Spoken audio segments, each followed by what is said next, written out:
Who are you and why you became a playwright? My name is Anne Jelena Schulte. I'm from Berlin, and I think I started writing in a very young age. Since I started to read, I immediately started writing. And maybe it has to do with the fact that I have 2 little brothers and sisters. So we were 5 kids, and there was always a lot of noise and chaos at home.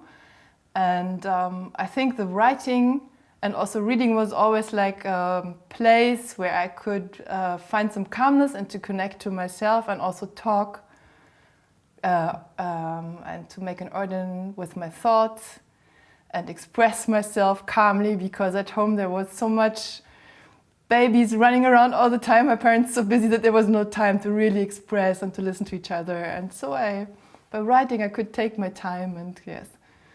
And then when I finished school, I discovered that in the University of Arts in Berlin, that there's a career called Szenisches Schreiben, which is 4 years studies of playwriting mainly. And I immediately knew that this is what I would love to do, because this writing dialogues always interested me a lot, because I love that challenge that you can't describe like God, the world, that everything is described through the people and you never know what's really the truth. You just have all the subjective perspectives. So that always fascinated me, and that's why I was very sure from the beginning that that's just what I want to do. It's very hard for me to tell which is my favorite piece, because every piece for me is so special, because I think since 10 years or so I am working a lot with research, that my plays are really mainly based on huge, profound research, that I travel and discover with theaters together what might be interesting for the specific place where the theater is. Like, what subjects do they deal with? What could be new perspectives for this local audience? And then we together make like a plan or raise ideas of what might be the subject. For example, one play was about in the very north of Germany. There used to be like the harbor to New York before all the planes traffic started. So this was the place where the people from America arrived to Germany and vice versa. And then it totally lost its importance, and there's still this huge harbor and many sailors, but somehow they lost their identity in a way, which is a very interesting transition place. So we decided that we would just work with these sailors, that I would interview them, and what did this tell us about society, their stories, and the shift of society. That's how I work. And so this means that every play is just opening up to me like a new universe. And it's always enriching me a lot, and doesn't mean that every play is artistically the same important to me, but for me personally, diving into these different worlds and universes is always enriching me so much that I can't say this is my favorite play, because every play is important, every work. Play that I really loved very much from the artistic perspective is called Hotel der Immigranten, Hotel of Immigrants.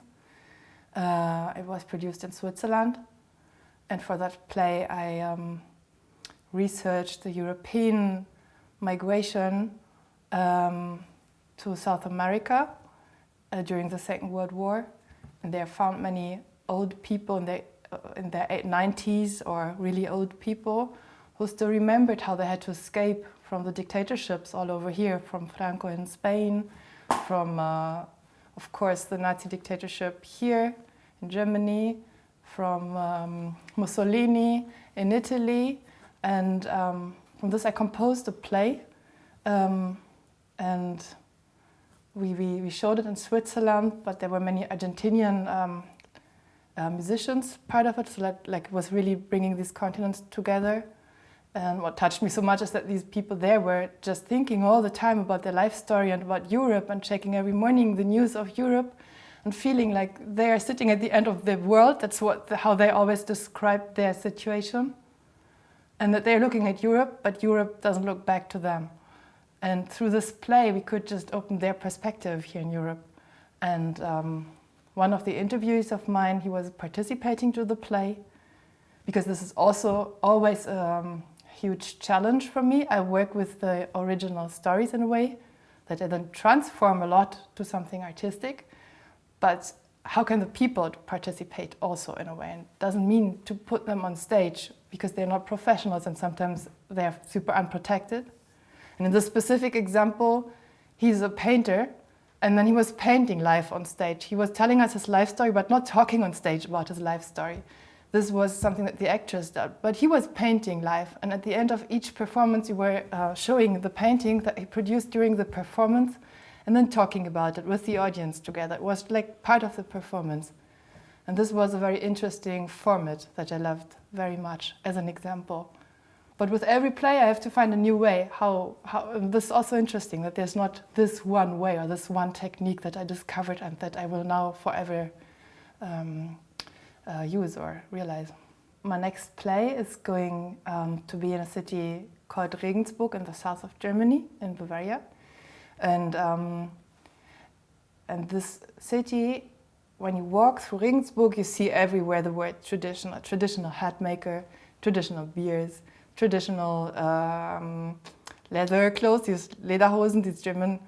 And at the same time, around Regensburg, there are companies who have to deal with future technology. And I think a lot of money also comes from there, like car companies or also biotechnological companies.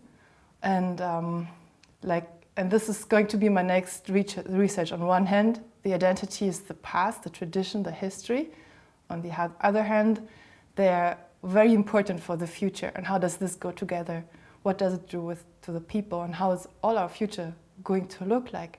This huge revolution that is ahead of us through this biotechnological developments of the last years. With artificial intelligence and climate change. And I'm very happy now that I can do a play about future, because I think we all feel that we are in a moment where we can't tell the future, but we feel the need to understand a bit more where we are going to. And this is the question that I will follow in my next play.